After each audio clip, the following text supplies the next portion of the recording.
Hello दोस्तों, मेरा नाम है विकास। आज मैं आप लोगों को क्षेत्रमिति के कुछ प्रश्न बताऊंगा और उससे संबंधित कुछ सूत्र भी बताऊंगा। तो ध्यान से देखिएगा, ये 9वीं कक्षा और 10वीं कक्षा के लिए भी इम्पोर्टेंट है। खास करके ये 9वीं और 10वीं के लिए इम्पोर्टेंट है। तो इसमें पहला प्रश्न दिया गया है, यदि किसी वृत्त की त्रिज्या 7 cm है तो उसका परिधि ज्ञात करें। तो सबसे पहले देखेंगे इसमें दिया क्या हुआ है। तो वृत्त की त्रिज्या दिया हुआ है, यानी कि त्रिज्या r का मान दिया हुआ है 7 सेंटीमीटर। तो उसका परिधि कहता है निकालने के लिए। तो हम इसका हल करेंगे, लिखेंगे यहाँ पर आंसर में दिया है, क्या दिया हुआ है, त्रिज्या कितना दिया हुआ है 7 cm। तो 7 cm लिख देंगे। और हम लोग जानते हैं वृत्त की परिधि बराबर सूत्र होता है 2πr। तो यहाँ 2 का 2 रखे इंटू पाई का मान 22/7 होता है, तो 22/7 रखे। उसके बाद r का मान यानी कि त्रिज्या का मान 7 दिया हुआ है, तो 7 रखे। यहाँ पे ये 7 और ये 7 कट गया, 2 गुना 22 किए, यहाँ पे 44 सेंटीमीटर था त्रिज्या में, तो सेंटीमीटर लगा दिए, बस इसका आंसर हो गया।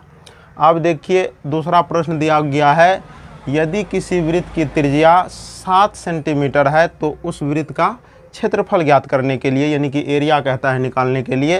तो यहाँ पे हम लोग आंसर में लिखेंगे दिया है, क्या दिया हुआ है, त्रिज्या यानी कि r का मान दिया हुआ है 7 सेंटीमीटर।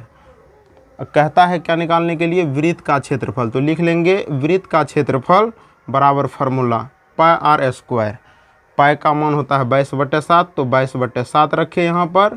और त्रिज्या का मान 7 दिया हुआ था, तो 7 सेंटीमीटर में है, तो बाद में रख लेंगे यहाँ पे स्क्वायर है, तो स्क्वायर 22/7 का 22/7 रखे यहाँ पे, स्क्वायर है यानी कि 7 को 2 बार गुना करना है, तो 7 गुना 7, ये 7 और ये 7 कट गया, 22 को 7 से गुना किए 154। यहाँ पर त्रिज्या का मान 7 सेंटीमीटर में था, तो सेंटीमीटर क्षेत्रफल था, तो स्क्वायर हुआ। इस प्रकार यहाँ पर इसका भी आंसर 154 सेंटीमीटर स्क्वायर आ गया। अब यहाँ पर जानेंगे हम लोग कुछ सम इम्पोर्टेंट फार्मूला, वृत्त से संबंधित कुछ महत्वपूर्ण सूत्र। तो देखते हैं, वृत्त की परिधि बराबर सूत्र होता है 2πr, हम पहले ही जान चुके हैं। पाई का मान होता है 22/7, r यानी कि त्रिज्या है। वृत्त का क्षेत्रफल बराबर सूत्र होता है πr²। अगला है अर्धवृत्त का क्षेत्रफल, यानी कि इसका आधा वृत्त का आधा, पाई + 2 × r होता है सूत्र। अर्धवृत्त का क्षेत्रफल वृत्त का आधा कर दीजिए, यानी कि 1/2 πr², या आधा πr² कर देंगे। वृत्त का क्षेत्रफल होता है πr², इसका आधा करेंगे तो हो गया 1/2 πr²। अगला है चतुर्थांश का क्षेत्रफल, यानी कि वृत्त का 4 भाग में से एक भाग, उसका क्षेत्रफल कहता है, तो 1/4 लिखेंगे। और क्षेत्रफल तो हम लोग पहले से जानते हैं, वृत्त का क्षेत्रफल πr², तो 1/4 πr² हो गया।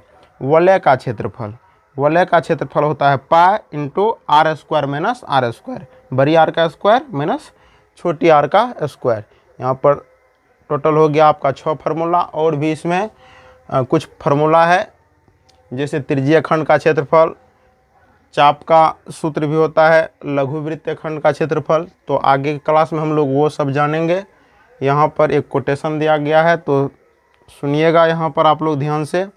कहता है, रख तू राह पर 2-4 ही कदम, मगर जरा तबीयत से, मंजिल खुद ब खुद तेरे पास चल कर आएगी। अरे हालात का रोना रोने वाले, मत भूल कि तेरी तदबीर ही तेरी तकदीर बदल देगी। यहाँ पे 2 शब्द पर ध्यान दीजिएगा, तदबीर और तकदीर। तदबीर मतलब होता है, अगर आप मेहनत करते हैं, कठिन प्रयास करते हैं, कठिन परिश्रम करते हैं, तो आपका भाग बदल सकता है, भाग का लिखा हुआ भी बदल सकता है। ये आप पर निर्भर करता है, आप किस प्रकार मेहनत करते हैं, कितनी लगन से पढ़ाई करते हैं। तो इसीलिए लिखा गया है कि तेरी तदबीर ही तेरी तकदीर बदल देगी। आपका तकदीर भी बदल सकता है अगर आप कठिन परिश्रम करते हैं।